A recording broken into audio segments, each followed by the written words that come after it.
చెప్పానండి.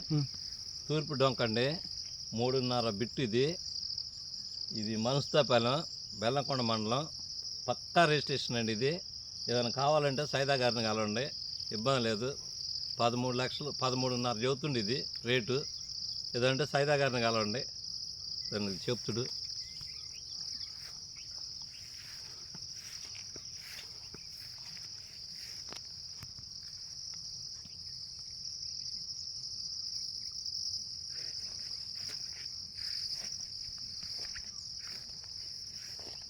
బోరు కూడా తీయండి కొంచెం, అటు అసంట కానొచ్చేటట్టు బోరు వద్దుకండి. చెట్లు చెబుదాలే, ఇందాక చెప్పాల్సింది బోరు కూడా ఉందండి. మరి మీరు చూపించండి దాన్ని, ఇప్పుడైనా చెప్పండి. ఏమంటే బోరు కూడా ఉంది, 2 ఇంచులన్నర వస్తాయి, వాటర్ కూడా ఇబ్బంది లేదు, కరెంట్ ఉంది. అది